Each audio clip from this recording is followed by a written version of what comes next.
Hey guys, welcome to Coffee Combos. How are you today, Lindsie? I'm good. I just got back from our little weekend getaway. Oh, where'd you guys go?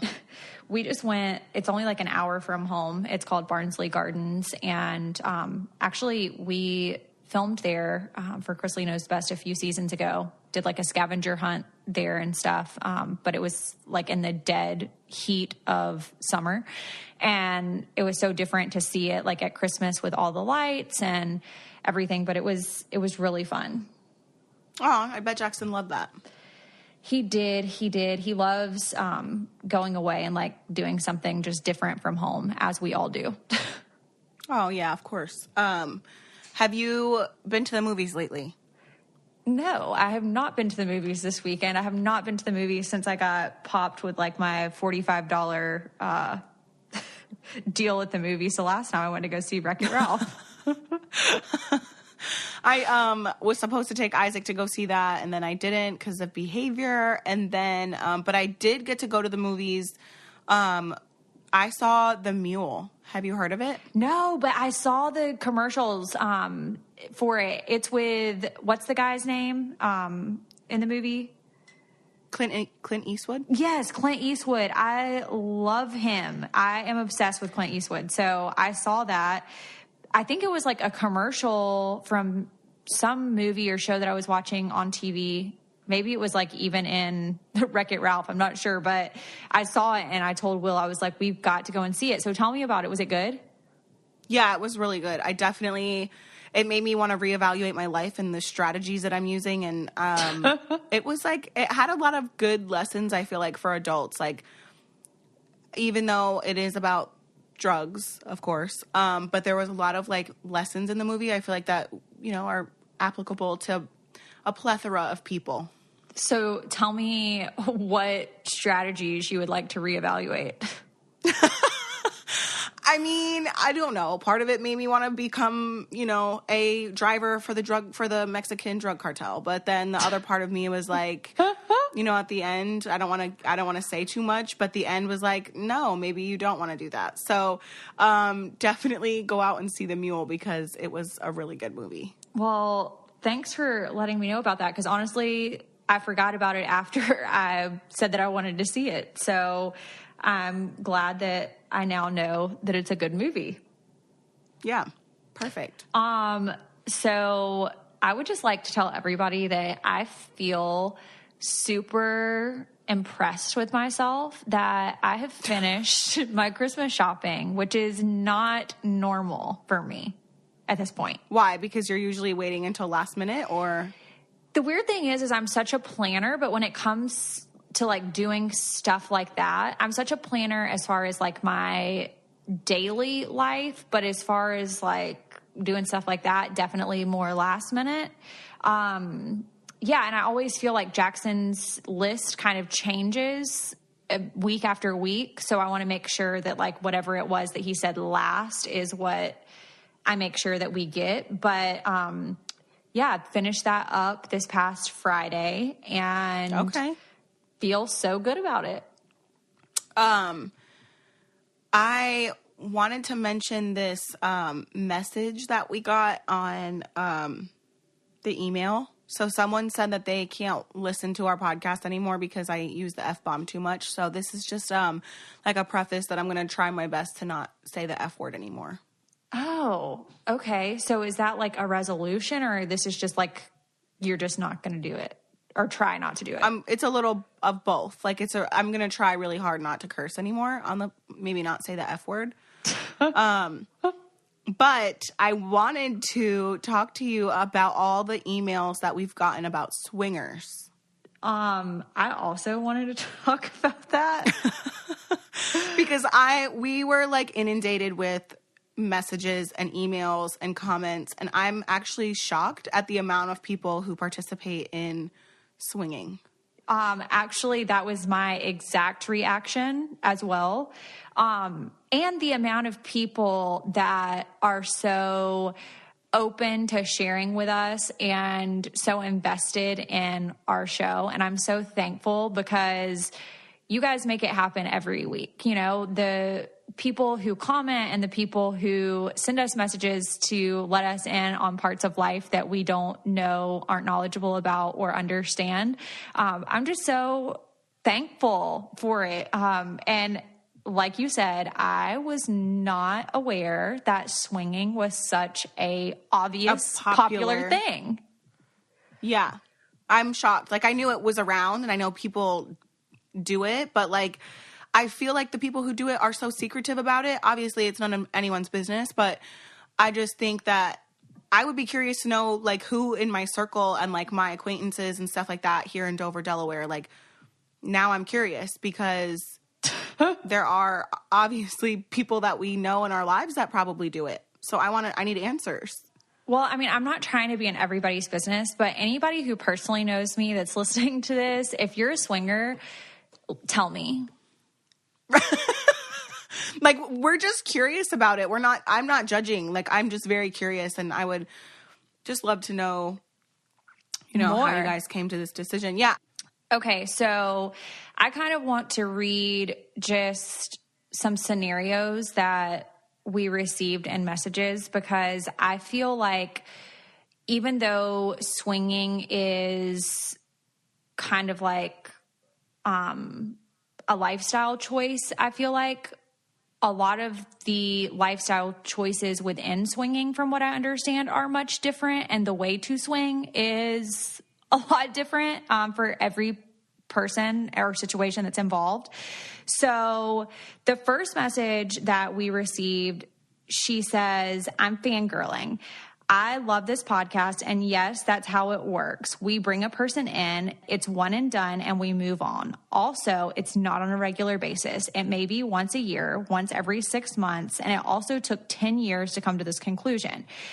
Being together since being 16, it was just how we chose to develop our relationships. Thank you for reading my message." Oh, wow. Okay, so that's less frequently than I would have guessed for her, or his, is it a his? Her. I'm thinking like swinging like weekends, like this is a weekend activity. So that goes back to what I just said though previously, that a lot of people participate in swinging differently. And so when I read this message from this specific girl, I was like, wow, that's interesting. They're using it more to like spice up their relationship, I guess, versus, doing it with another couple specifically, and like you be with the husband and then he be with the person's wife. Because I am kind of under the impression that that's also how a lot of people do it. They find like a specific couple and they switch. Yeah, I am just amazed. But I have read articles before about professional athletes, and I might have talked about this before, about professional athletes, basically their wives or girlfriends knowing that they have like one pass a year and it has to be with the same person. Have you heard about this? No, I've not heard of this. Yeah, so I read this like way long time ago, but it's basically where like professional athletes, it's like very common that if they are in a committed relationship, marriage, whatever, that they have one pass per year. And that might be like a specific person, but that's kind of like the rules. They have one pass a year and they have to sleep with the same person. So it's not like they just have one pass and it can be just like anybody. But see, like you said every pass is the same?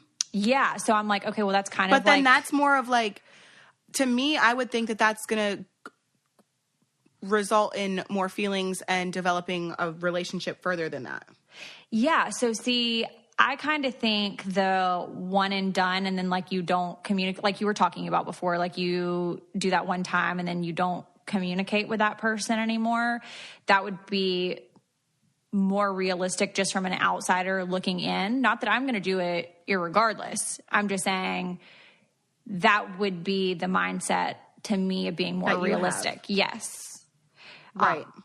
I could not imagine knowing that I was participating in this lifestyle and that my husband had one pass a year, and he was using that pass on the same person every year. It's almost like, okay, well, it's almost January. I get to like sleep with this person, and then I'll see you next January. Like, that's weird.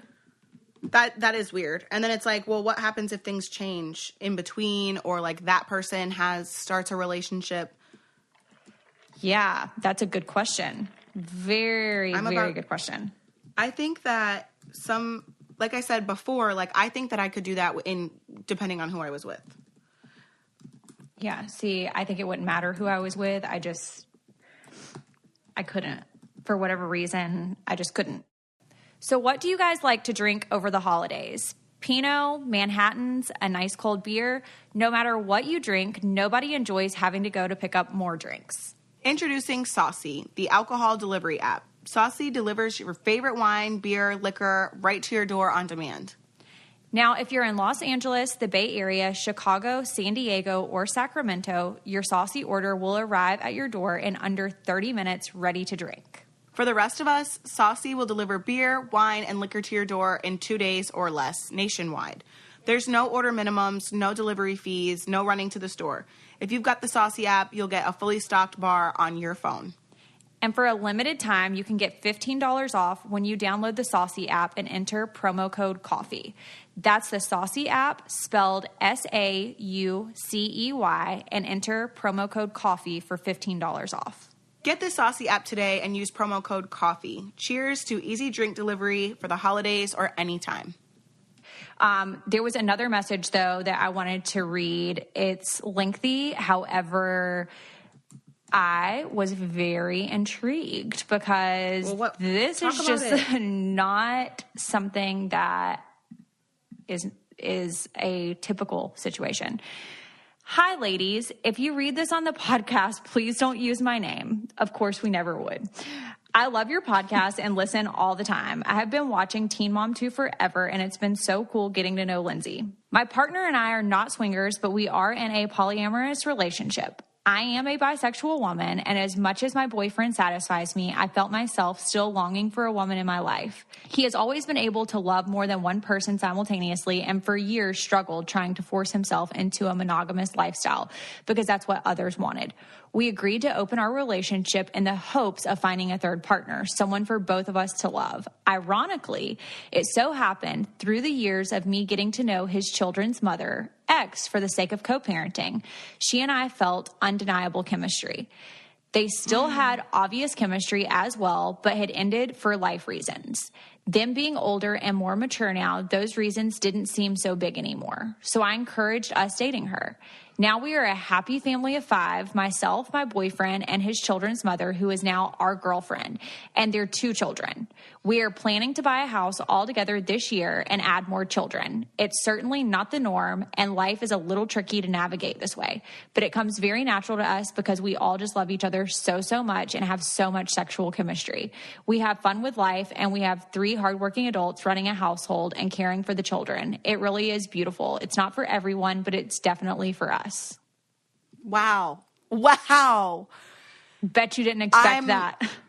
No, at all. I was like, oh, wow, like they found a girl, like they're both in love with whatever. I'm surprised, but equally impressed because I feel like that is so, like that would be so hard. I feel like you're not just opening like the sexual doors, you're opening like a relationship door. So like, jealousy, I feel like, is a thing. So how do you navigate that? But isn't that like Sister Wives, kind of? Yeah. I feel like that's exactly what was going through my head with Sister Wives. Because when I watched that show years and years ago, I think it was on TLC or something. I can't remember. But I watched it all the time, and I was very intrigued.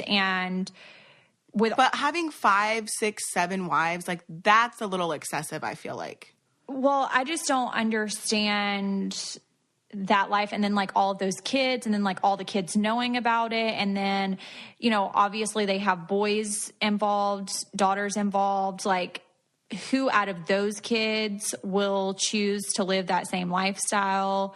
I don't know. I just think it's so different. See, like the three of them, I could see that. Like, I could see, I mean, I am surprised that it's the husband's ex. Like, I'm surprised that they have kids together and then they still made it work or whatever. But, I mean, the 3 relationship where it's 2 girls, and I don't know, like, that's wow. I mean, I'm impressed. If you guys can make it work and there's no jealousy and there's not, like, I just don't know how I would deal with, like, does he love one more than the other? Or, like, equally but different? Or, like, you know, does the one that doesn't have kids yet, is she upset because the other one has kids by him and she doesn't yet? Yeah. Like, that's where I feel like it would get tricky. First off, I couldn't be in this situation, but I'm just playing like if I was in this situation, like hypotheticals. Okay, so he already has kids with the ex, but he doesn't have kids with the new girlfriend or wife, whatever she is. So, with that being said, obviously you're going to have that natural connection with the one that has kids with you because there's like that common factor of something that you've created together. So, to me, I would be very uncomfortable as I would feel like the third wheel. Right, exactly. Because they were already a family. Even though the ex came into their situation, I still feel like, okay, she's coming into the situation. However, she was already in the situation before you and she's just returning to it. So I don't know. I don't know. That just wouldn't be able to fly for me. However, if it works for you, that's all that matters. So my opinion really doesn't mean anything. I'm going to read this next message I got. It says, "Hey girls, love the show. I wanted to message you in response to you talking about swinging in the last show as I'm willing to share with you my own experience. I was introduced to an ex who had attended parties before we got together. We used specific websites to create a couple's profile and meet other couples. Now, for most people, it would be that they choose another couple together, meet up, and usually will have sex with each other's partners. Or you attend a large party where many people have the the opportunity to explore their own sexual fantasies that their partner may support but not want to do themselves." Okay, so that's also a new twist to it. "My experience went a little differently, unfortunately, as I ended up in a position where I was manipulated, controlled, and abused by my partner who would coerce me into sexual situations I did not want to be in. In order to have his experience with other women, she didn't want to be in them in order to have his experience with other women. I ended up like more of a trading piece in his experience, and she wasn't happy or comfortable with it. Don't get me wrong, although my experience was awful, I met some couples who were lovely and genuinely had a mutual love and respect for each other and their swinging experience. If it wasn't for those couples being supportive and comforting in my obvious moments of fear and doubt, it probably would have done more damage to me and a hell of a lot quicker. There is definitely a healthy, fun, exciting side to swinging, and I just, unfortunately, was not on it. Please don't use my name." That's where it would scare me. Like, you think that you're going to be in this relationship where you guys are going to do, like, swinging together, but then you're in unfortunate situations. Hopefully that doesn't happen as often as she says it does, as often as she went through. Well, and that's an interesting play on it, using a partner as a bargaining piece to get what you want. That's interesting. And that's really sick. Really sick, but interesting as well. So I don't know about you guys, but I try to avoid getting sick, worn down. You know how it goes in this busy season. That's one of the reasons I love Care Of. Care Of is an effortless process that gets you the vitamins and supplements you need to live healthy, active, and the right lifestyle delivered straight to your door in a personalized, easy-to-remember daily pack. Perfect for one busy on-the-go lifestyle. Over 90% of people fall short of the vitamins that they need. Care Of makes the process so easy. Grab your pack and go. And if you're traveling, you don't have to take a ton of bottles or have to focus on forgetting anything. Care Of makes it easy to get back on that health kick in a convenient and fun way. Your subscription box includes a 30-day supply shipped right to your door. You can modify your subscription at any time, and the best part is it costs about 20% less compared to similar brands at local and health food stores. They even have options if you're a vegetarian or vegan that will help you get what you need in your body. Also, a portion of every sale goes towards the Good Plus Foundation, which provides expectant mothers in need of the valuable prenatal vitamins, which is really awesome. For 25% off your first month of personalized Care of vitamins, visit takecareof.com and enter coffee. That's 25% off your first month of personalized Care of vitamins. Visit takecareof.com and enter coffee. So just switching gears a little bit, can we talk about how comfortable it was for me to basically be in the woods this weekend with no cell coverage and no Wi-Fi? You were happy? Yes. That's a good thing. I don't know how I could have been any happier, to be 100% honest. And I just wonder how many people find themselves in situations to where they're somewhere that you don't have cell coverage, you don't have Wi-Fi. Like, are you the type of person that's going to make the best of the situation, be happy and fully disconnect? Or are you going to be pissed off and try to get back to cell coverage? Like what? You know what's crazy? I feel like in some situations, like, people won't even know that they're, like, getting anxiety and having a bad attitude over no Wi-Fi and cell service. Like, they don't even realize that that's, you know what I'm talking about? Like, yeah. Like, you're out trying to enjoy yourself, but you don't have that. And so you realize, like, this person has, like, a pissy attitude. And then you're like, oh, they're fine once they get Wi-Fi. Like, what an unfortunate way to live. That is so unfortunate. I'm just like, you know what? It's so nice to be able to just disconnect. And sometimes I feel like it's so hard just to shut it down, and you don't realize how much you actually need that until you're almost like in that forced situation of where you just don't have it. So for me, I didn't even want it. It was just the fact that I didn't have it, so I know it wasn't an option. So it almost like forced me to just disconnect, which I feel like I'm the type of person that has to be like forced to do anything. So that was nice. But I just wanted to know from listeners, if you're in situations to where, I don't know, you might be off the beaten path and you don't have Wi-Fi or cell coverage, are you pissed off, or are you glad that you're in a forced situation to just not communicate with people? Let us know.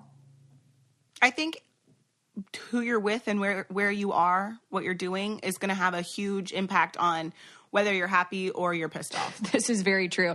I will just say, I'm not putting myself in the situation to be with somebody or anybody that I would be pissed off that I didn't have Wi-Fi or cell coverage, because I'm going to have enough foresight to be like, like, I know I'm going into the woods and I can't stomach this person for that long. So I better be sure. Like 100% sure.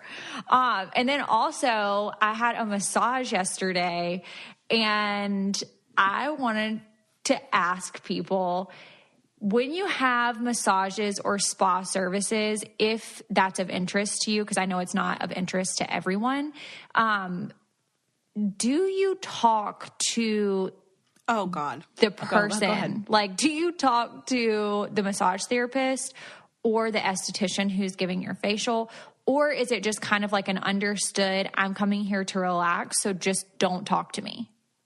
Honestly, it's the same thing as like in an Uber or like a car service. Like, unless the client talks to you, I don't think that there should be a conversation. Yeah, so, kind of agreed. Like, don't strike conversation with me. There was a time, so me and my friend Sterling, we had went to get massages, and I think between her and I, we were like, we went in as a couple, but obviously we're not a couple. Just for us, we were like, okay, we're going to relax. It's going to be cool, but we want to do it together. And then the massage therapists were talking to us the whole time. And we even just kind of looked at each other like, what the fuck is happening? And then, there's been other times where I go in and I would hope that they don't talk to me, and they really don't. So that's weird. I feel like if the person that's providing the service has a conversation. Yeah. Okay. So Will's mom, my sister-in-law, Will's brother's girlfriend, and myself all went to the spa yesterday. All had very different experiences. Actually, two of us had the same experience. Two had different ones. So I go into the service and I, do the just nice, like, hello, how are you? She asked me, what type of service I want, like what type of pressure, whatever. Basically beat me up, please. And then I never spoke to her again for like the next 80 minutes until she told me that my service was over and like I woke up. So like I didn't have any communication really. My sister-in-law. Time out. Okay. That's another issue that I have is like, why are y'all falling asleep during massages? Because if you're falling asleep during a massage, you're not even enjoying the massage. You're asleep. Will said that exact same thing on the way home. And I'm like, no, I was enjoying it so much that it put me to sleep. The fact that I'm around. But you could sleep at home. No. Basically, okay, if I'm around another adult person and in their presence I can fall asleep, it's because you have made me comfortable. So she was doing her job. However, my sister-in-law had the same experience as me. She didn't have communication with her therapist, basically told her what she wanted. The therapist delivered. We both finished at the same time, left the spa at the same time. Will's brother's girlfriend basically tells us that she has a touching experience with her massage therapist. And I'm like, oh my God, like what? Basically tell each other like life stories and stuff. And I'm like, okay, this is just not something that's a thing, because if I'm going somewhere to relax, I don't want to hear your dysfunction and I don't want to talk about my dysfunction because I'm escaping from it. Right. Like this is my escape. This is me running away. Yes. And I have landed at my escape and that's just it. Like, I don't want to talk about it. I don't want to hear yours. I don't want you to hear mine. That's it. My mother-in-law claims that she has a facial and that because she had had services by this lady 3 previous times, that the last 10 or so minutes she carried on a conversation with her. So I just want to know if it's normal to have some rank stranger rubbing on your body and you carrying on a conversation with them about like your life dysfunction and them sharing their dysfunction with you, or if it's more normal to be like me and go into the room and say, I like firm pressure, please beat me up, and then never speak again. I'm going to be willing to bet that people are more wanting to not talk. I say that, but then you think about all the things you hear from like hairstylists and how people come in and like vent their like innermost like secrets and like all of this stuff. Do they use it as more of like also therapy when they go in? I just want people to understand that when you go to a massage therapist, they are not a actual therapist. Right. Like they are there to massage your aches and pains away, not like your emotional stress. Mental health. Right. Correct. So yeah, I don't know. I just want to know because I feel like it's interesting and I want to know how weird I am, to be perfectly honest. Just to be serious for a minute, you guys, although the holiday season can be a wonderful time for many reasons, it's also really difficult for some people. Lindsie and I want to remind you that it's okay to need to talk and to get stuff off your chest whenever you need to. Talking about everyday challenges at work or at home or just to have someone listen without judgment is totally normal and should be accessible to everyone, just like it is through Talkspace. Talkspace is the online therapy company that lets you message licensed therapists from anywhere at any time. All you need is a computer with internet connection or the Talkspace mobile app. That means you can improve your mental health even if you've had trouble making time for it in the past. I really wish I knew about Talkspace when I was going through my relationship troubles, which I've talked about before. It's really nice to have a third party who's not invested on either side that can be accessible to you over the phone. We're all so busy that trying to imagine adding things to our life seems impossible, and there's nothing more important than taking care of yourself. With Talkspace, therapy is as easy as sending your therapist a message. There are no extra commutes, there's no leaving the office, no judgments, none of that. Remember that therapy isn't just about venting your innermost thoughts and digging into childhood memories. It's also about practical, everyday strategies for stress management and living a happier life. The Talkspace platform has over 2,000 licensed therapists who are experienced in addressing the life challenges that we all face. To match with a perfect therapist for a fraction of the price of traditional therapy, go to Talkspace.com/coffee and use the code COFFEE to get $45 off your first month and show your support for the show.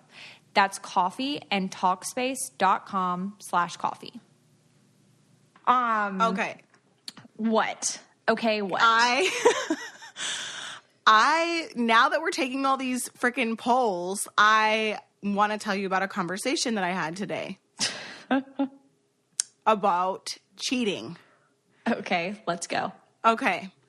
So I kind of mentioned it on Twitter at all. So if you guys follow me on Twitter, or Lindsie, I don't know if you had a chance to see it, but basically the gist of the conversation was, obviously cheating is wrong, right? So all cheating is bad. However, if you're in a relationship with someone and you cheat just to cheat because you can, you want to, you don't really care, is that better or worse than cheating on someone out of spite? Okay.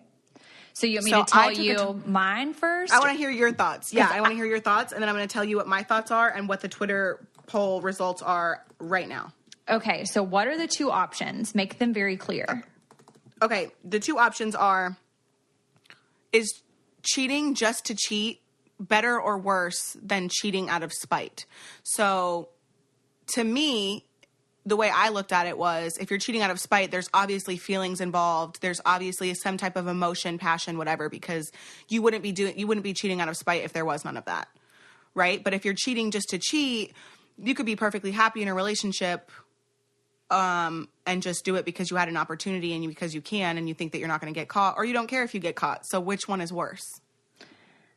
So I think that cheating just to cheat is worse than cheating out of spite, because if you're cheating out of spite, there was some type of altercation, transaction, emotional stress, whatever it was, to cheat on that person, like getting back at them or whatever it is.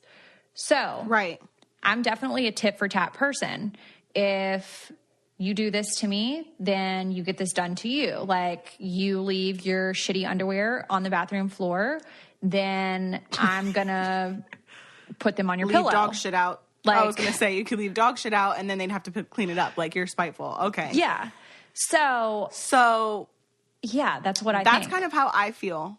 I definitely feel like cheating just to do it is like you're a habitual cheater. Like, that's just what you do.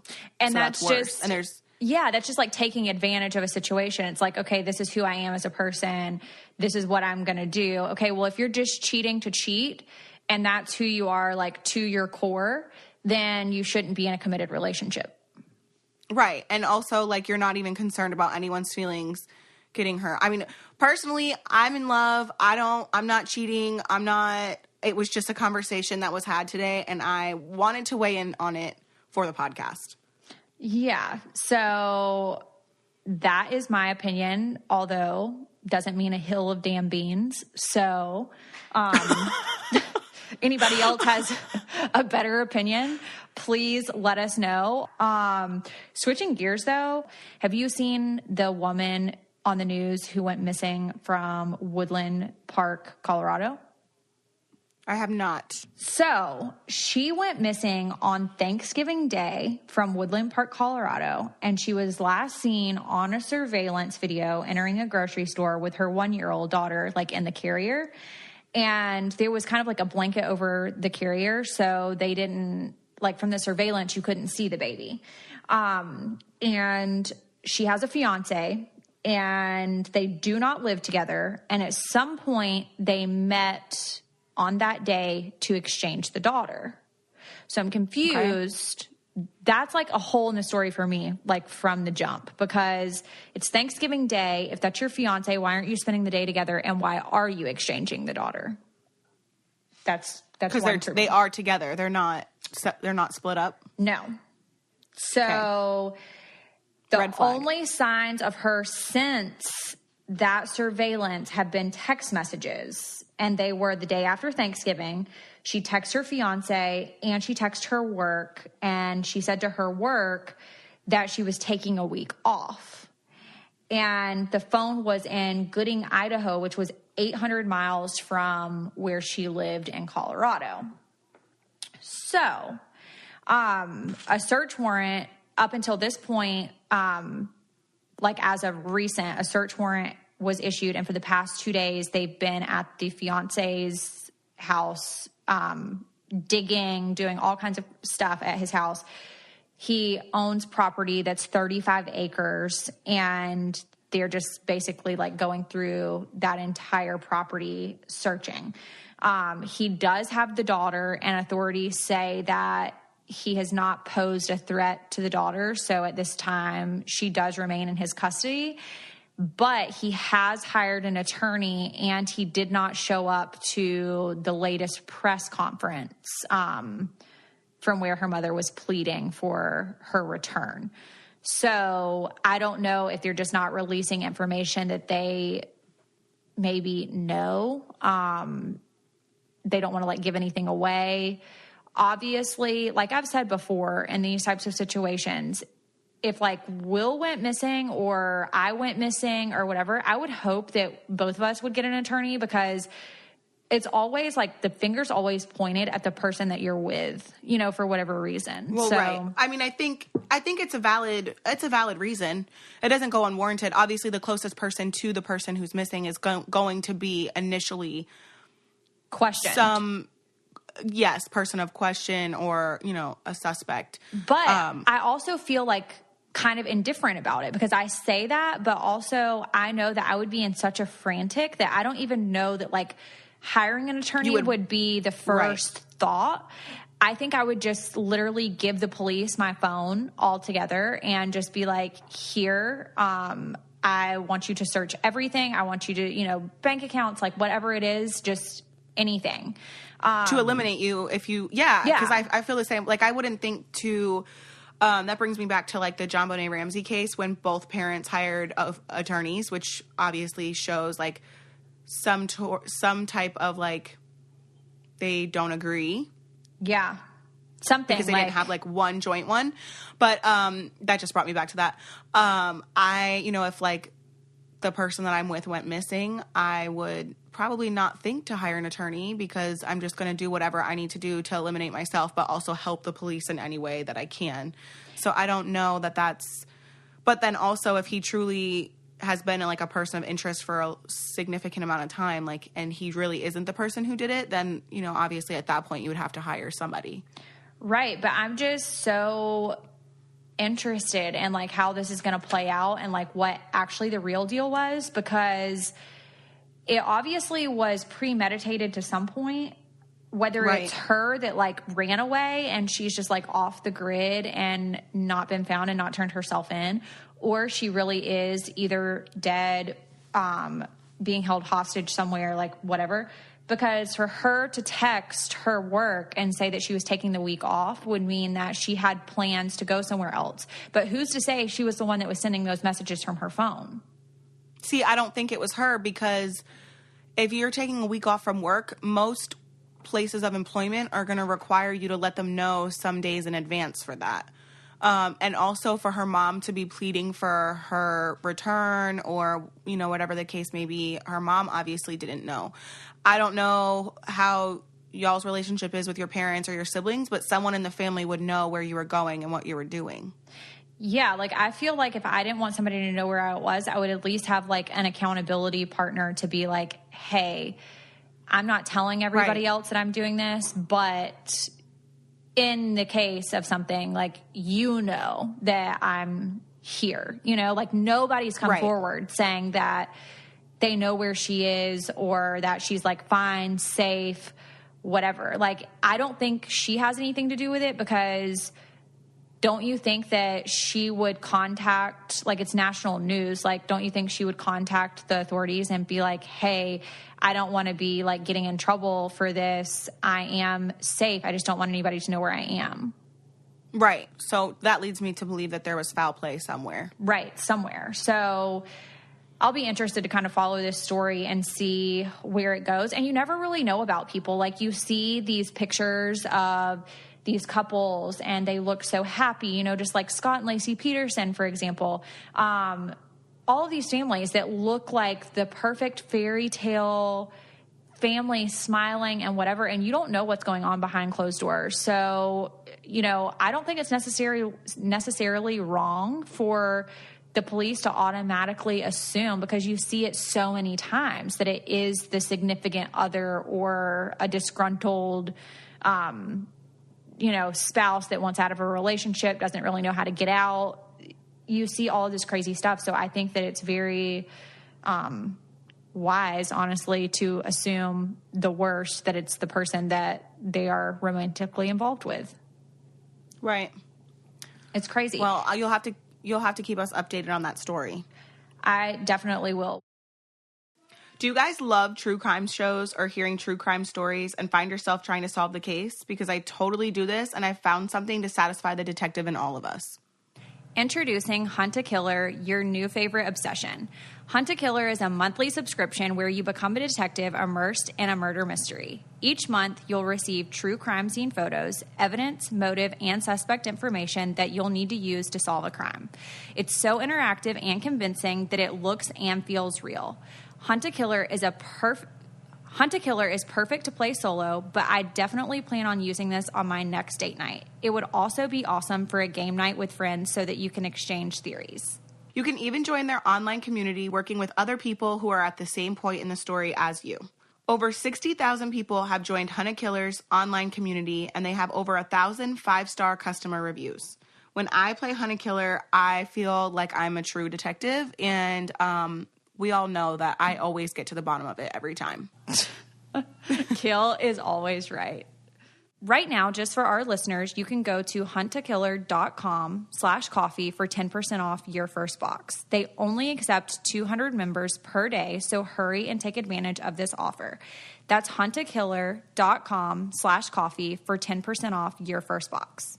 huntakiller.com/coffee. See if you have what it takes to get in the mind of a serial killer and solve the mystery. We did have a question, though, that came through the podcast Instagram, and it made me think back on whenever I was going through this life phase. And the question was, are promise rings a thing? Should they be? Why or why not? Oh, wow. You know what? That's crazy that you brought that up, because I did see that on Twitter. I saw somebody tweeted, like, promise rings have, like, lost their meaning. Like, sometimes I remember when you bought someone a promise ring back when, especially when I was in high school and everyone was getting ready to leave for college or whatever the case was, you would get a promise ring for your significant other to basically, promise that whatever the next phase of life was, like, y'all were going to stay together and eventually get married or whatever. But I feel like today, I don't know of anyone getting promise rings anymore. And if they do, it's probably just for retweets. If we're being perfectly honest. Okay, so first of all, I did not know anybody in high school that got one of these. So if they did, then somebody needs to tell me about it, because I didn't know about it. I didn't know about it until college, until Will and I were in a serious relationship. And I don't even know, honestly, how I found out about it. I don't know. Maybe I thought I was like a trendsetter and thought I made it up or something. But yeah, we definitely talked about like a promise ring, and it definitely was something that I felt like I wanted just for that reassurance purposes. Like, he was traveling, baseball, whatever, that, I was like a priority. Baseball was obviously his number one priority, his family and me. So I just wanted that reassurance of, yes, like, you are a priority and this is where I see my life going. But looking back on it now, I think that's kind of dumb, because if you have to have an item to let you know that you're a priority, that's just like a, ring, whatever, then you're insecure for some reason and you're looking for validation in the wrong places, because I just don't think that's necessary. If you know, you know. I mean, I definitely see what you're saying. I got a promise ring from someone in high school. It was a really not healthy relationship, and I would say to some degree it was abusive. But he gave me a promise ring. And so it was basically, in my mind, I was like, it's okay that we have this super unhealthy relationship and it's abusive because I have this ring. So this means that he loves me. Right. Yeah. Yeah. See? So, yeah. And I'm not saying that that's everybody, but that's how my situation was. And honestly, I kind of feel like, to just be 100% transparent, I feel like it kind of takes away from an engagement, because if you already get the promise ring, then not to say that everybody is telling the truth, because I mean, heck, everybody knows men lie, but I'm just saying, if you already have that, then, and you do trust that other person, then you basically already sealed the fate of, okay, I'm definitely going to get engaged and definitely going to get married to this person. So it kind of takes like the fun out of the engagement, because you know that's like the natural next step to the promise ring. And then the natural next step to the engagement is the marriage. So, yeah, I don't know. Like, as I get older, certain things in life, I don't care about how, if it's like unpredictable. Even though I am so planned, I do like a good surprise. So. Oh, I do not like a good surprise at all. Like, I don't.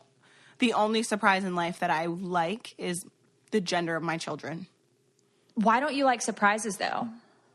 Because I'm very, okay, I took the 5 love languages test, and I'm big on gifts. So I think if you can, I know it sounds shallow, but I don't know if it's partially the way I was raised or like what it is, but like, you don't know me very well. If you buy me a gift and I absolutely hate it, like, you don't know me very well.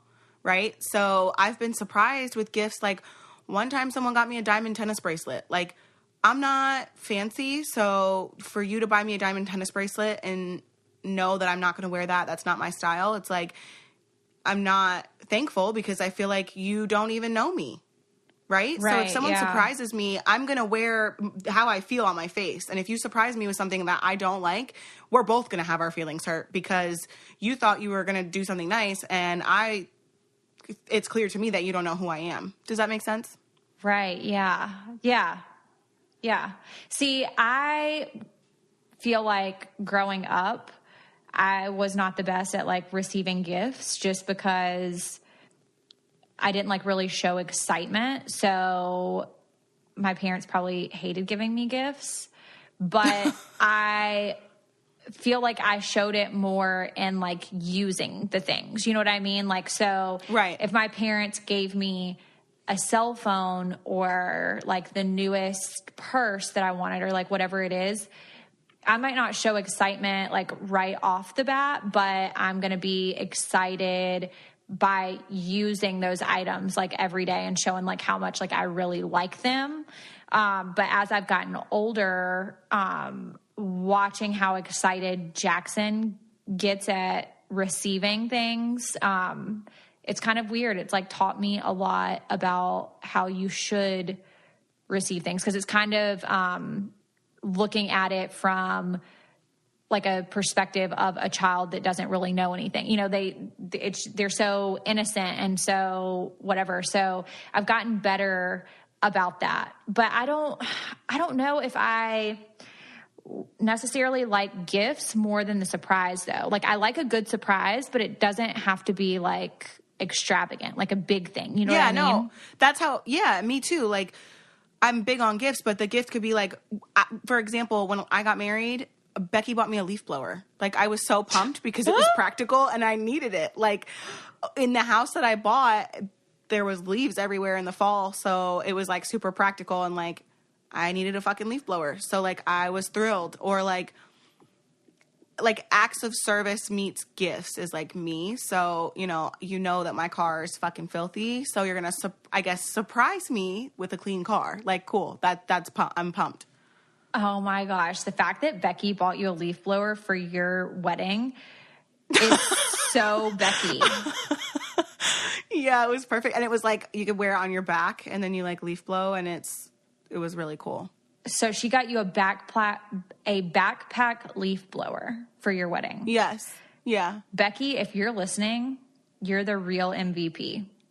Honestly. Kail that can was thank so you perfect. every time she doesn't blow leaves. She can thank you. Listen, I moved out of that house, and my neighbor in that home, was it a leg that was missing or an arm? I think it was an arm or a hand. So we gave it, because it was a backpack. So when I moved into my new house, I gave it to the neighbor because I don't have leaves in my new house. You don't have leaves? No, I don't have any trees that fall. Oh, got it. So it's been reported that Americans are overpaying on car insurance by over $21 billion. And searching for a better deal can take hours and typically results in a barrage of unwanted spam calls. But it doesn't have to be this way now, thanks to Zebra.com. And get the best deal on car insurance without wasting your time. The Zebra.com is the nation's leading car insurance comparison site because it's the only place that you can compare hundreds of policies from all the top carriers and choose the best for you. Plus, they will never sell your information to the spammers, so you won't get all of those unwanted calls or emails. You just answer a few questions on a simple, fast form, and they find you the best rates and coverage in your state. It's such an easy way to know, and TechCrunch said it best. The Zebra is the kayak for auto insurance. Who doesn't love saving money and getting the best possible deal? The Zebra is quick, it's easy, and it's an honest way to compare car insurance quotes from all the top providers all at once. Go today and start saving at thezebra.com/coffee. That's thezebra.com/coffee. Spelled THEZEBRA.com/coffee. I just want to say this really funny story that I saw. Oh my God. Okay, let's hear it. Okay, so again, this was in Florida. What is with these Florida people? I don't know. The article title, Grandmother Pops Out Teeth to Scare Off Nude Man on Back Porch. But like, so many questions. Like, one, Grandma, I don't think that pulling out your teeth is going to scare a man off your back porch. But two, like, why is there a nude man on your back porch? Like, what was he doing? Was he on bath salts? Did he just get bit by a crocodile? I need to know. I need all of the answers. So apparently she opened her blinds in the morning and expected to see her cat on the back porch. And she was greeted with a nude man standing there. The man was 28 years old and on bath salts. I'm not sure, but he was discovered on her porch at 2 a.m. And the lady says that she always looks first before she opens her blinds. And she opened her blind to peek out and said, "What the hell? That's not my cat." Well, what was Grandma doing at up and awake at 2 a.m.? I have so many questions. I have no idea. Maybe she was on bath salts, but she said that she was frightened. That's what she told law enforcement. And so the only thing she knew at that given moment to do was to pop out her teeth. So she said that she shouted to the man, "Grandma, no teeth." I think they were both on bath salts. Well, what did the man do? Did he leave? Like, did he get dressed? Where, like... No, he got arrested. I think she, like, called the cops. Like, the man got arrested. She did? Yeah. She called the cops, and he got arrested. And I'm just like, okay, I don't understand so many elements of this story. First of all, how did he get on your back porch, and why would he think that was okay? Secondly, honestly, why were you up at 2 a.m.? Like, unless you're 18 to 21, you should not be up at 2 a.m. But she still had her teeth in, too. So even if she was asleep and then she woke up to get the cat, it's like, were you sleeping in your teeth, Grandma? Or and what weren't they type supposed of, to like, soak in Alka-Seltzer? What type of adhesive or whatever you call it did she have her teeth in with? Because if she could just, like, pop them out that fast, that's scary as hell. That's like... Wait, so speaking of bath salts, did you know that they're not, remember when we talked about this on the podcast? Yeah. The bath salts are not the salts that you use in the bathtub, I've discovered. Wait, what? The bath salts that, like, the drugs that people would use, they're not the bath salts that go in the bathtub, like we talked about. Well, that's interesting. I don't know what exactly they are. Like, maybe don't call them bath salts then. I'm not really sure. But yeah, I just wanted to update you on that. Well, thanks for the update. Now that I feel like an idiot, I want to ask everybody that is a participant on this podcast if we can make like JOMO a thing, because everybody talks about JOMO. Yeah, everybody talks about like FOMO, but I really want to make JOMO a thing. It's the joy of missing out. And basically like feeling content with staying in and disconnecting as a form of self-care. And if that's not me, then I don't know what is. So I don't really have FOMO. Really, I don't ever. get FOMO. No, like people could be out at a party and having the time of their life, and I just don't have FOMO. Like, I don't care. I literally do not care. I don't care what anybody else is doing. And I don't know if that's just because I'm just content with like my life and what I'm doing, or if it's just like that don't give an F factor of, okay, like I just don't care.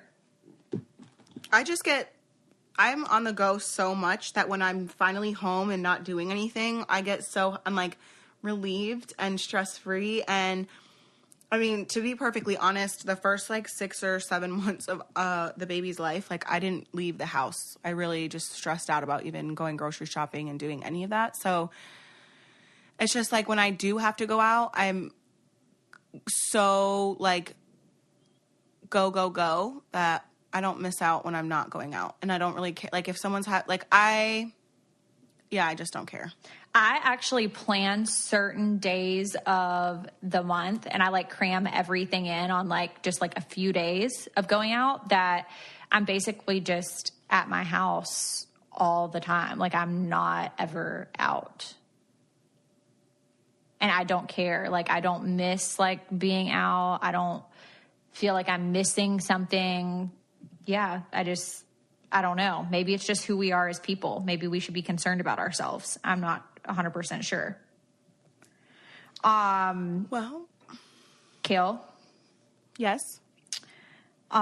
Should we answer these questions that came in about David or JWoww? Go ahead. I mean, I don't really know a whole lot, but I'll talk about what I do know. Okay.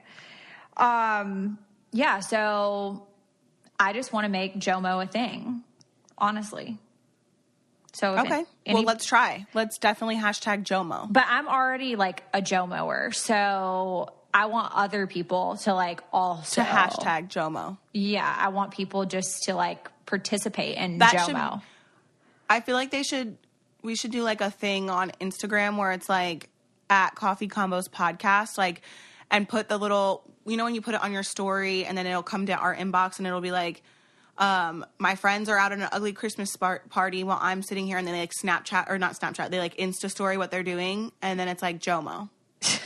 JOMO. You get what I mean? And we should like repost them. Like what's an example? Like I'm sure that there's an ugly Christmas party somewhere on Friday or Saturday, and I'm gonna be home, probably in bed watching the ID channel, and I'm gonna snap a pic, I'm gonna put it on the Insta story, and I'm gonna put my friends are at an ugly Christmas party this weekend drinking and I'm in bed, hashtag JOMO. JOMO. That's us. That is us.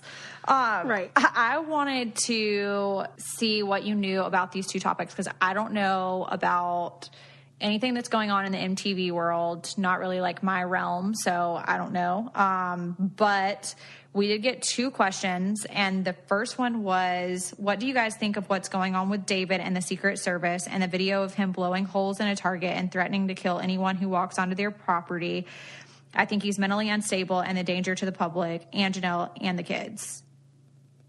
Okay, so I definitely think that David is a danger to people. All people, his children and wife included. I definitely saw what was on his Instagram story, and I couldn't even watch, like, it in its entirety because I was so just like kind of blown away and taken aback by it. I reached out to Janelle, whatever number I had for Janelle, and I just was like, hey, like, I know we don't see eye to eye.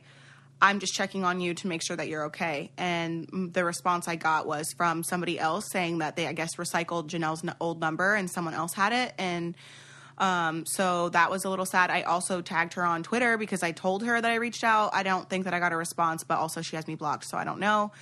And basically what I saw was that he hashtagged Trump and Nancy Pelosi, I think, and was shooting, you know, at targets and stuff like that. I definitely think that he's unstable. And I reached out to a producer on the show and asked if we had confirmation that Janelle was okay. And I never got an answer on that.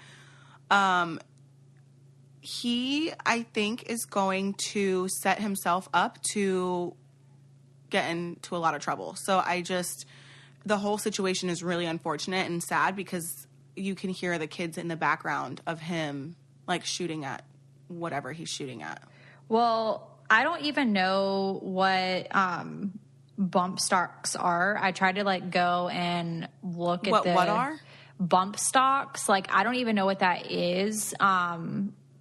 Apparently that's why he was like tweeting or Instagramming to Trump and hashtagging him because Trump's trying to ban bump stocks. And I don't even know what that is. I don't even like guns. I don't like being around guns. Guns terrify me with just like the school shootings and like everything that we've talked about on this podcast in the past year that's just happened, that I'm completely terrified. And so I did watch the Instagram story, and just the amount of ammo he has terrified me. But just because he has all of that doesn't mean that like somebody else might not be more dangerous that just has like a fraction of what he has. I don't know like what the intent of was showing it, if it was to like scare somebody or if it was just to show. I think it's just he loves the attention and he has to get it some way or another since he's not on the show anymore. What concerns me though is like the kids running around while he's shooting targets. And like, for me, I don't believe that people shouldn't have guns. I just think that there needs to be some type of like safety around them. And I think that him doing that while the kids are running around outside is probably not the safest thing to do. And, you know, he's showing all of his guns on Instagram and stuff like that. Like, you're setting yourself up for, you know, you don't know who's watching. You don't know. Someone might, I don't know. And I don't really want to say like what could happen because I don't want it to like plant ideas. But that's like super, just like completely irresponsible. And I just think that maybe.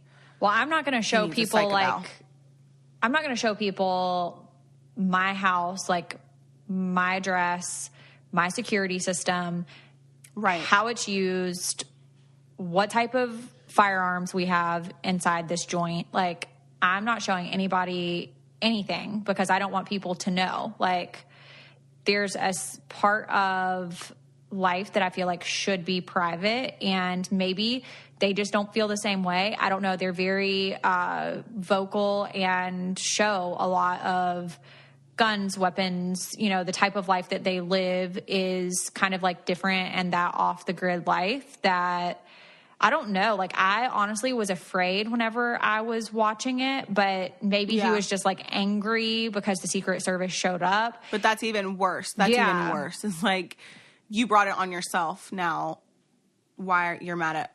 I just don't get it. But my question is how did the Secret Service find out about this? Like, I'm sure because he hashtagged Trump and Nancy Pelosi, and they saw it. Like, would this have happened? Well, it's like, had it been somebody else that wasn't on TV though. Maybe not, but because people probably were afraid. People know who David is, and people, you know what I mean? So there's, you know, it's really unfortunate. And for me, as like a woman, and I've been married before, like, yeah, stand by your husband, but also not if they're completely out of their mind. Like, he needs to be checked into a facility of some sort. And it also drew the question for me because I don't, you know, excuse my ignorance, but I don't know much about guns. I don't know much about like no trespassing signs. Like if somebody comes on your property and there is a visible no trespassing sign, does that mean that you can just automatically like shoot the car or like shoot them? Like No. what are the laws behind that? Well, I don't know about North Carolina, but for Delaware, there's no self-defense laws. So, like, if someone, even if I put a no trespassing sign up on my yard, on my fence, if someone trespasses, I still don't have the right to shoot them. Oh, got it. So it's probably by state that's different. Yeah. Mm-hmm. Yeah. So see, I don't know what it is in Georgia. I would imagine that there is a self-defense law, but I'm not 100% sure on that. So I will check. But yeah, I didn't know about no trespassing signs because I've seen them before, like driving down the road and right. Signs that'll say like beware of dogs or something like that. I used to know these people actually that had a beware of dogs sign that didn't even have dogs. And I'm like, what are you people freaking doing? Like, is it a scare tactic? Like for people not to come on your property? But then also you see the no trespassing signs. And I just feel like that should be no trespassing should just kind of be like a thing that like you just don't do. Like you just don't trespass on people's property. Like you shouldn't have to have a sign for that. And well, it's even just like if someone were to hop my fence and I don't know, hurt themselves jumping into my pool, they could still sue me. Even though you know that I live here and there's a fence up so that you can't get into my pool. If you hop my fence and hurt yourself, they can sue me. Yeah, that just should not be allowed. But speaking of just like the David and Janelle stuff, and that kind of goes not hand in hand, but like the drama of everything unfolding so publicly. I know there was a ton of stuff with like Jenny and Roger from Jersey Shore. And I just want to say that with all of that drama between Jersey Shore and David and Janelle, I was a little upset because I was excited to do a story on our Coffee Convos Christmas party and just kind of talk about how like fans got to come and we got to hang out and celebrate 1 year of our podcast. Not that anyone that doesn't listen to this podcast would care, but I thought that would have just been like fun and exciting and I don't know, a cool story. And it kind of got overshadowed by lunatics. The media always is going to go with... Dude, what sells, of course. Yeah, and like the negativity. And speaking of the JWoww and Roger thing, just briefly, we did receive a message about that. It said, hey, ladies, I have a suggestion for the next podcast. You guys should comment on your thoughts on the whole JWoww, Roger, Matthew situation. What do you guys think about mothers who don't let their dads see the kids out of spite? Are either of y'all guilty of this? I'm curious to know. Love the podcast and Merry Christmas. Okay. I don't know what's going on in their situation. So I don't really know the whole story other than supposedly JWoww wasn't letting Roger see the kids, but then Snooki had released a video of her telling the police that Roger is a good dad and she does want him to see the kids. So I'm not really sure if the whole thing was out of spite and a lot of things are just said out of anger. I would just love to touch on the whole topic because my mom did keep my dad from me to some degree. Obviously, my dad did want to stay away to some degree as well because otherwise he would have went to the end of the earth to see me. But with Joe and with Javi, I never was put in a situation where I did that. It was just kind of like, suck it up and, you don't keep your kid from your child. I mean, wow. Okay. You don't keep the father from their child. With Chris, my situation was a lot different. And unfortunately, I did keep Lux from Chris. And that was obviously with legal advice. I'm not proud of it, but it did happen.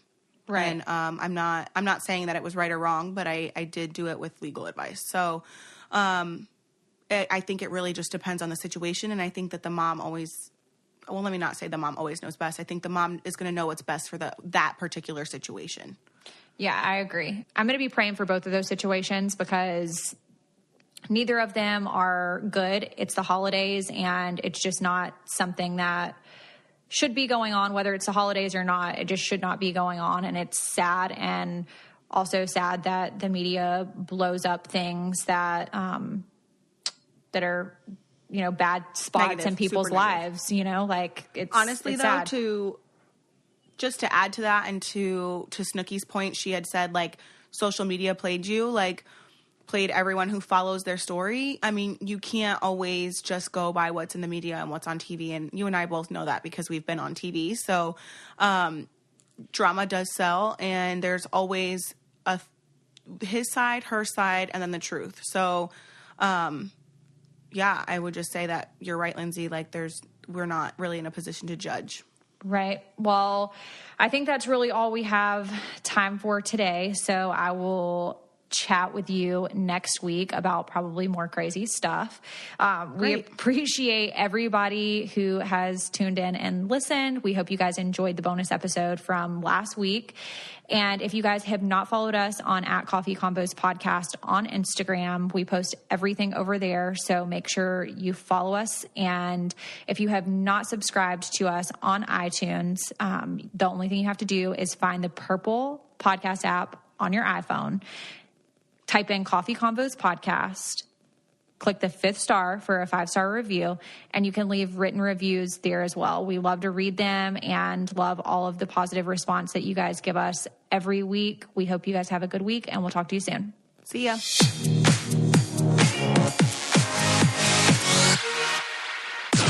This podcast is brought to you by WAVE Podcast Network.